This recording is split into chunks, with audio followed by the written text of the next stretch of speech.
Hey, g'day, it's Prezzo here, back in the shop today. Thanks for joining me. I just got this awesome sticker all the way from Saskatchewan in Canada, and it came from a gentleman named Chris, and he runs a YouTube channel called Just One Guy Metalworks. Now, the thing I love about what he does is it's very accessible, very honest, and basically what you see is what you get. And he runs a small home shop with a lathe, and he does a lot of very innovative work on just that one lathe. So if you are just starting out in the hobby of metal machining, it's worth checking out what he does, because he works out very ingenious ways of working with a lathe to make some very complex equipment. And the great thing is that he sounds like AVE's more polite brother. So check him out. Okay, now what are we doing today? We're going to be working on machining this little casting that I made in my last video. So let's have a look at where that's going and how we're going to get there. Well, this is my 47-year-old Bridgeport milling machine. Now, I recently purchased this and installed it in the workshop, and I also stripped and rebuilt it, fixing up the paint and a number of other issues with the machine when I did that. And it's working great, but there are a number of accessories that I want to include with this machine to make it more useful to me. Now, one of those is a power drawbar for the spindle. I also want to build a collet rack to go on the side of the machine, and the other thing is to fit a good work light. Now, the lighting in this area of the workshop is not brilliant, and being able to get light on your work area is really important to me. When I purchased the machine, it had this cast iron bracket already fitted to it, and it also had the remnants of some sort of a work light arrangement, but that's all that was there. And the thought of rebuilding that from scratch was a little bit too much for me. Now, the thing is, I already had a very good quality work light from a different machine, but it's not compatible with this bracket, which is made of cast iron. So this is the work light that I want to use. Now, this is an old vintage work light that I've stripped and powder coated, put back together again, and I've retrofitted that with a 9-watt LED spotlight. And it's a lovely piece of equipment, but it's just not compatible with this bracket here. So because of the diameter of the threaded end on this, we need a much bigger hole than what we have in this bracket here, and that's what this casting will allow me to do, is to drill the appropriate size pocket and hole in that so that we can mount that threaded connector into it. So that's what we're going to do. We're going to get rid of this one, and we're going to machine this one and make a replacement. And the challenge about working with castings is that they have draft angle on them. And what that means is that you have almost no machine surfaces or reference surfaces that you can work from. And what we need to do with this is to get some accurately placed holes and some parallel faces onto that casting. And that's what this video is about, really, is being able to come up with a process that will allow us to find those accurate surfaces within that rough casting.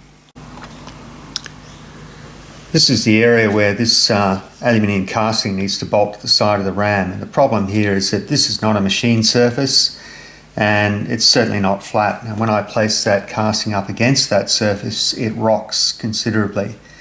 Now, the chances of being able to match the back of that casting to this one are just about nil. So what I'll probably do at the end of this process is to make some sort of a gasket, like a cork or a rubber gasket, to go between the two castings, and that will take up any discrepancy in the two surfaces there. So for that reason, I'm not going to bother machining this dead flat. I've just run it over a sanding belt to remove the worst of the casting texture, and we'll just leave it like that. It's not necessary to have that as a reference surface. However, I do need to be able to pick up these two hole centers accurately and transfer those onto the casting so that when we go to bolt it together, everything lines up. Now, the original screws or the original threaded holes in here are 1/4 by 20, and they're countersunk heads. And the problem with countersunk screws is that you have to get the hole centers correct, because as the tapered section of the countersunk head pulls down into the matching countersink, if there's any discrepancy there, you'll see it straight away. So what I'm going to do here is to run these screws in and get them reasonably tight, and then we're going to measure to pick up our hole centers.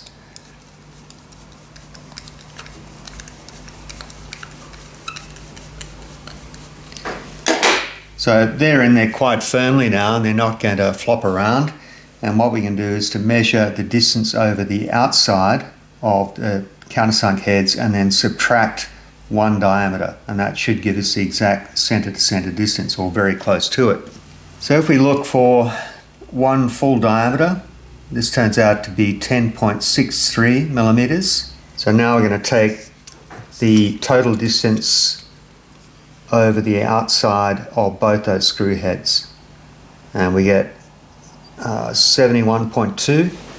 And then what we can do is subtract that one diameter, which is the same as subtracting one radius off the outside dimension here, and that gives you your centre to centre.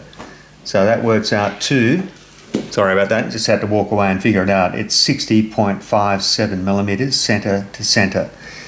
What I need to be able to do here is to drill 3 holes in this casting. So 2 of these are for the 1/4 countersunk head screws, which hold this casting to the ram of the milling machine.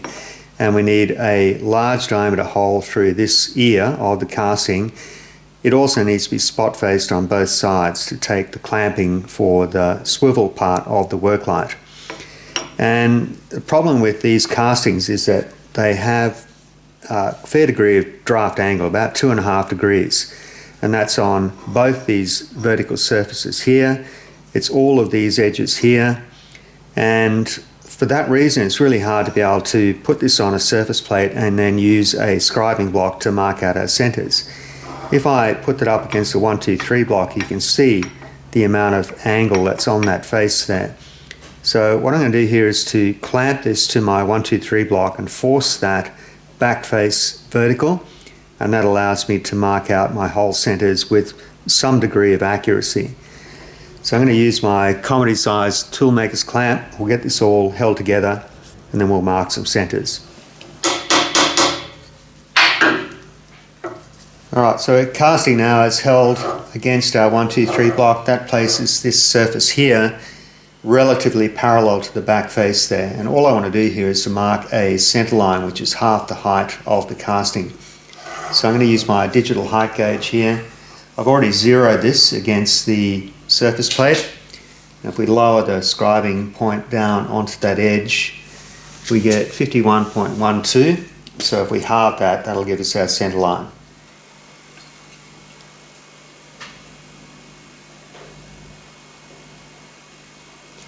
Okay, so that's our height there, 25.56, and we're going to go ahead and scribe that.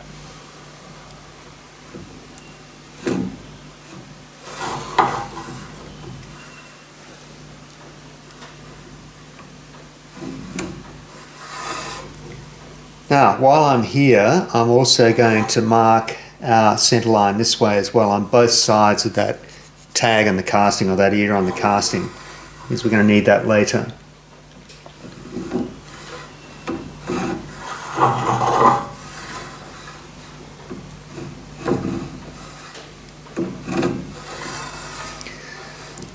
So all of these centre lines that I marked here are relative to the surface plate, and essentially they're all in the same plane, which is really all we want. In fact, the outer perimeter of this section of the casting is irrelevant really. We just want to get all of our hole centres lying in that same plane. And that's the thing you've got to get your head around when you're working with these castings, is that you cannot rely on any of the external surfaces of the casting. You have to create an artificial surface and then work off that. Alright, so having done that, we now need to turn our casting on its side, or on its, on its side. Turn it that way. And we've got to mark out that same dimension, that is 25.56 from this top tangent surface here. So I'm going to rearrange this so we can do that. So in order to hold this upright now, I'm going to clamp this to the 1, 2, 3 block lying flat on the surface plate here.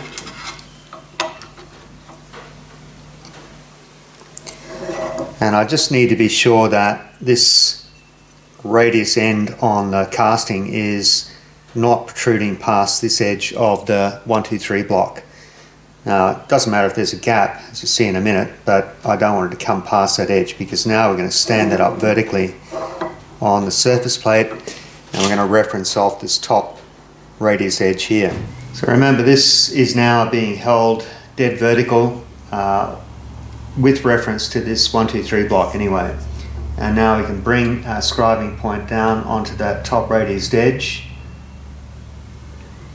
and we can zero out, and we can set our radius offset, which is 25.56.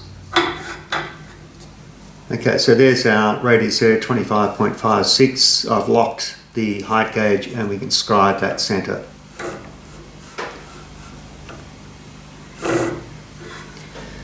So there's our center. We'll get that center punched, and then we can offset the correct distance between centers. Now I can do that now while I've still got all this set up. So I can zero out my height gauge, and we're going to find out what our correct offset is. Now I wrote it down, 60.57. So we can unlock.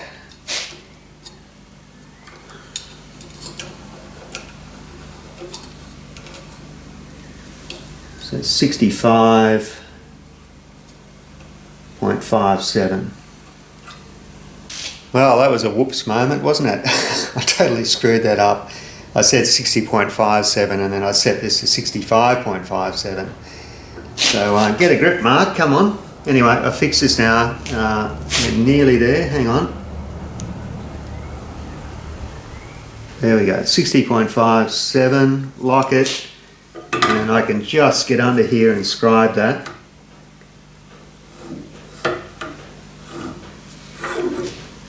So there's the one that I did that was incorrect. There's the correct one, and we got one at the top there. Okay, so now we need to get our position marked from this radius end here and find a center there. So finding our radius off this top edge here, a little bit different with this. Now remember, this is now tapered all the way up here. So this radius is different to this radius here. Not that it really matters, all right? The whole position in this ear of the casting here is pretty irrelevant, really. You just want to get it cosmetically looking correct. So if I measure that with a pair of calipers, just get a rough diameter. Now I could get this off the 3D model, but the problem is that you get shrinkage in the casting, so the 3D model will tell me one dimension, but the actual measurement here is going to be smaller. So just looking at that, I'm roughly on the center there, and we get 46.89. So we're going to set our radius off that dimension and mark down from the top. So we just bring our scribe down onto that radius there. We'll zero out at that point, and our radius this time is 23.44, and we go ahead scribe that one. So there's our center there. I'll do that on the other side just in case I need it.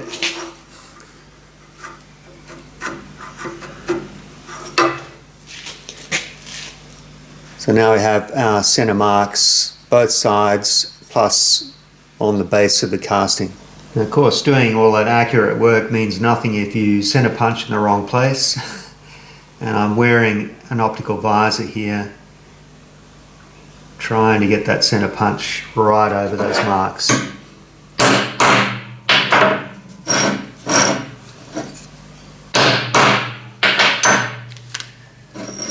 So this one here I'll leave just for now. We'll work on that later, but for now I want to get these two holes drilled, and then we can fixture this up and we can think about how we're going to drill and machine the spot face on both sides.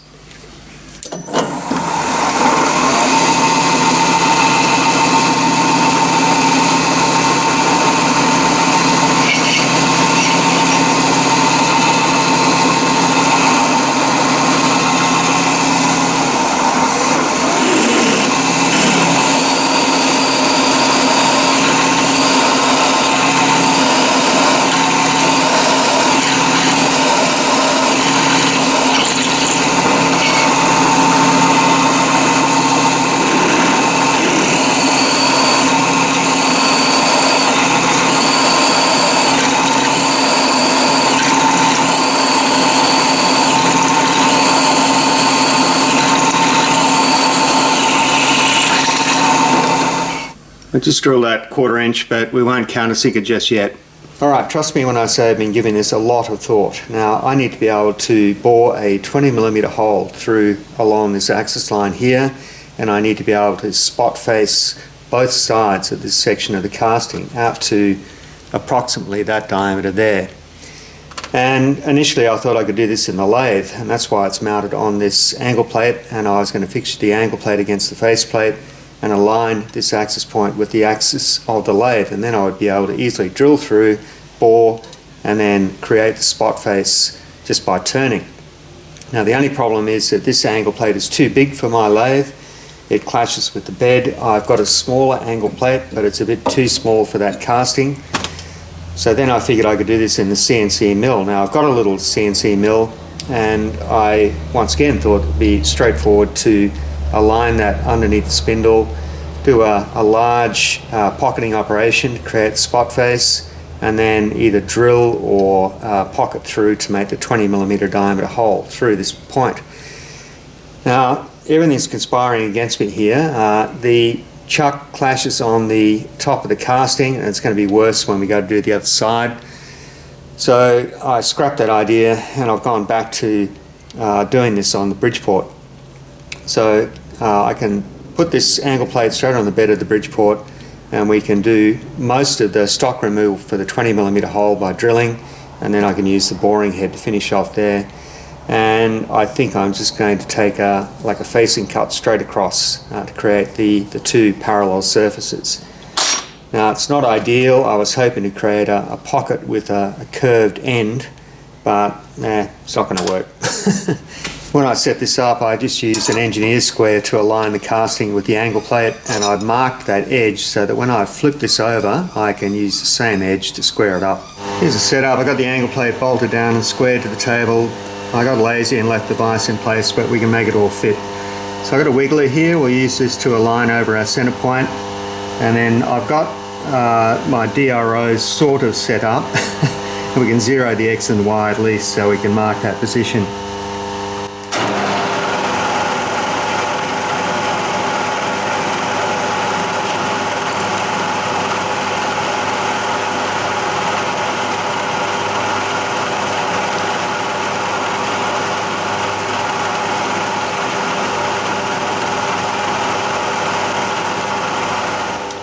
Okay, I think we're good there.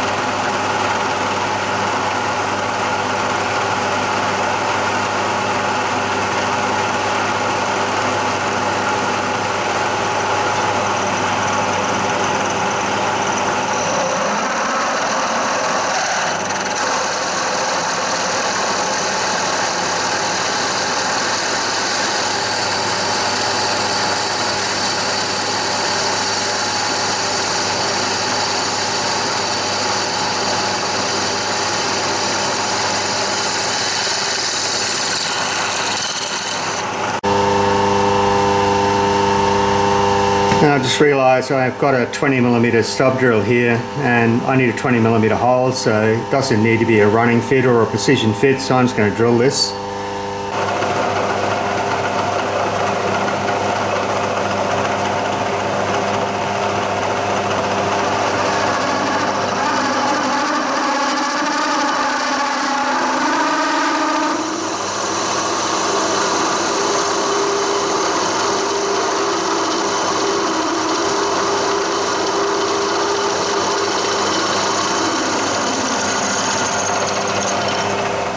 Okay, change of plans. I really do want this pocket to have a circular end on it, and I've got a boring head, so I did a bit of head scratching, and I realised that the mounting centres for the boring bars are 15mm centre to centre. Now I need a finish dimension of 46mm diameter for the pocket, and if I offset to the outside boring bar location, that gives me a radius of 15, that's 30mm. And these boring bars with the inserts have an offset from their center axis to the cutting point of 5.725 millimeters. So if I add the 5.725 to the 15 millimeters that we already have with this offset here, we get 20.725. And if I offset another 2 millimeters again on the feed for the boring head, we get close to our 46 millimeters diameter.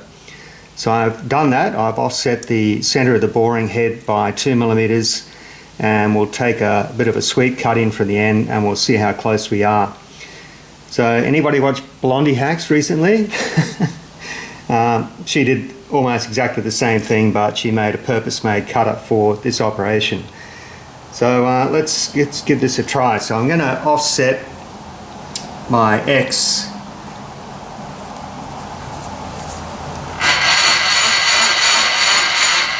We've got enough room here. Pretty much. We just don't want to hit the vise, that's all.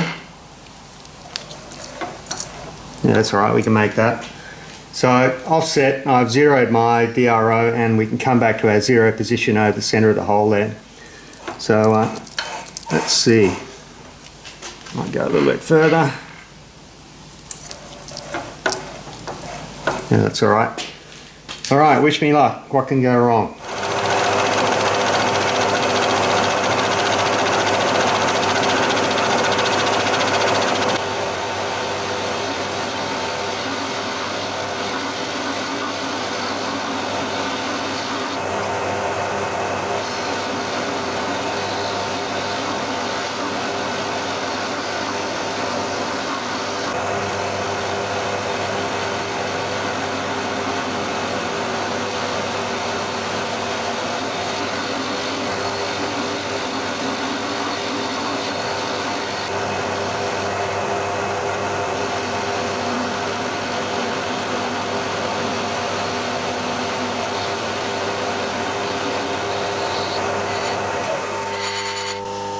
Alright, success.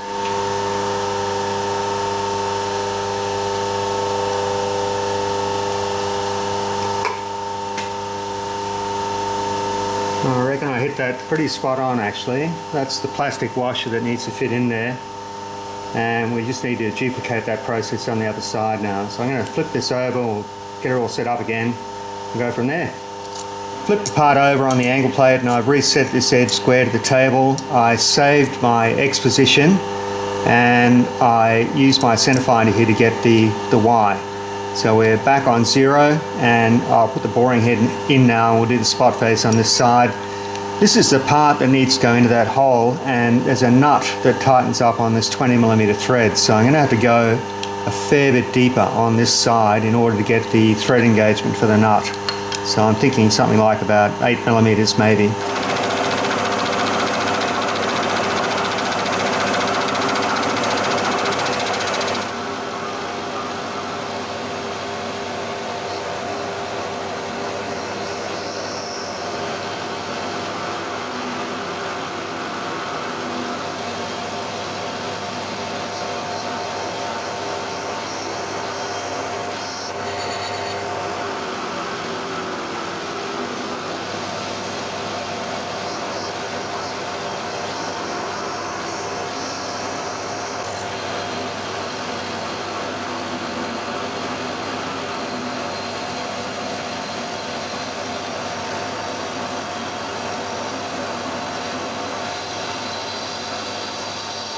It's 8mm deep, and this back face here is a little bit raggedy. I think what I'll do is just increase the diameter of the boring head slightly and just plunge that back down again to clean that face up.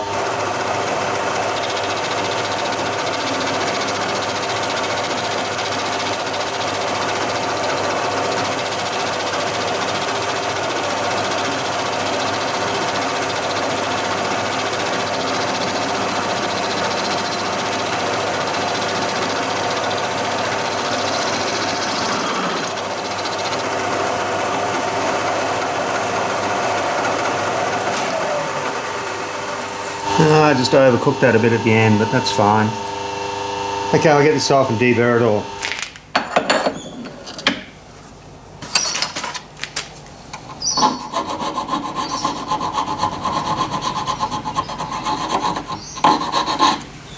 Some really nasty burrs on here. I'm going to have to sort of cut that back a fair bit. The metal just tapers out to nothing. And they're dangerous.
Damn it. Not going to make that, am I? Alrighty. Have to make an extension. Could be a case of crisis averted here. I've got a smaller keyless chuck. I think I can just sneak it in.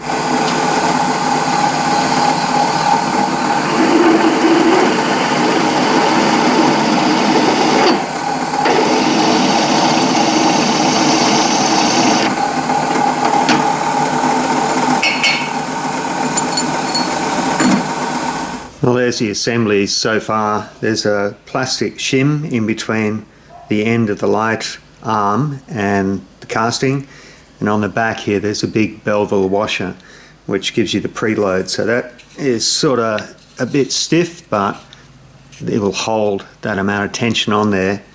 And there's a single grub screw there which you can lock the nut down with later on. So I'm going to get this casting all cleaned up. We're going to powder coat it and get it on the ram and see the light in action. Well, here's our casting all powder coated. I've also powder coated the heads of the screws just so they don't go rusty and look horrible.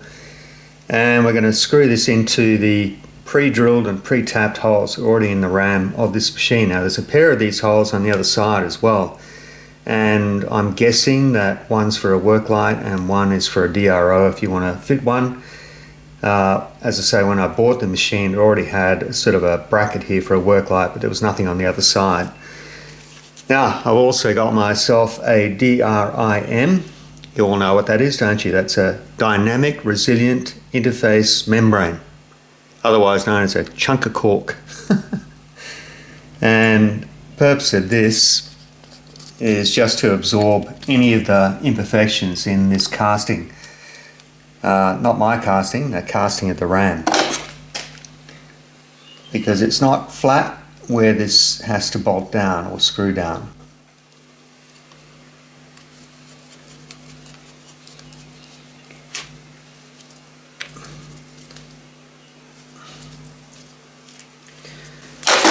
So that's not perfectly rigid, but it's good enough for a work light.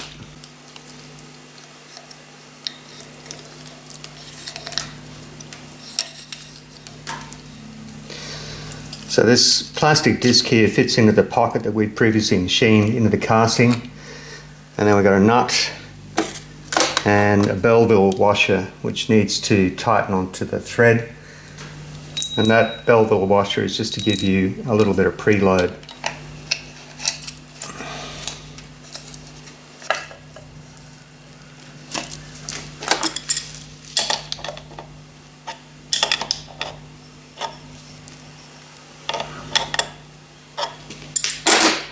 So we want that to be able to rotate but not sort of flop down on its own.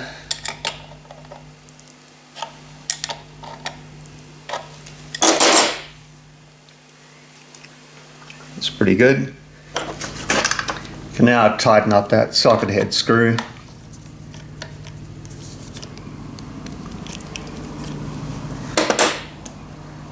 So the nut should now rotate with the casting on the joint for the worklight. Okay, now I'm sure you're looking at this and saying, well, that's dangerous. You can't have, electrical wire sort of chafing around inside that hole there. I thought of that. So what I've done is 3D printed a little cable clamp or strain relief. This is printed in that PETG filament, PETG. This proves to be successful. I'll probably machine one out of Delrin or nylon or something like that, but for now this will work.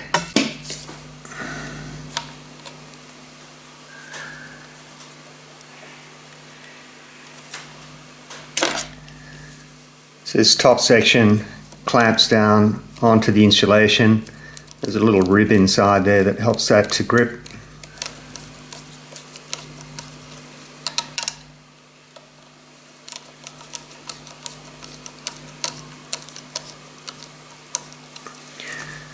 Alright, that's not going anywhere.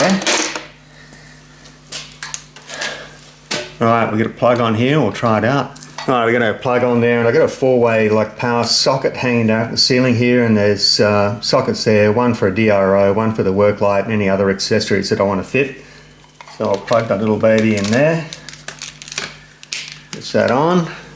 Okay, if we've done everything right, this little rocket switch on the back here should light everything up, and it does, so that's good. And the thing I like about this worklight is that everything rotates or articulates, so there's a rotating shade there, and of course these joints all articulate and move around and so on, so it's pretty easy to get in a position that suits. Now the bulb that I've got in that is an Edison screw mount LED 9-watt spotlight, and I think that's the natural light colour, not that hideous blue colour that you get sometimes. Anyway, that's it, that's all working, and the good thing too is that these don't get hot. So the old incandescent bulbs, they touch them with your hand, can give you a bit of a fright. But yeah, that runs nice and cool, so that's good. Well, that's it for this build video. Thanks for joining me. On the next video I do, we're going to work on the collet rack, which goes on the side of the Bridgeport column. And I've got 2 castings made for that, but they need to be machined in a rather interesting way. And we'll do some laser marking out, some manual cutting, some assembly. It should be fun. And I'm in love with this beautiful vintage worklight. It's a useful accessory to my milling machine, and this was basically scrap. It was just sitting in a cupboard until I resurrected it, so it's going to be great. So thanks for joining me in the shop today. I'll catch you on the next video. It's Prezzo signing out. See ya.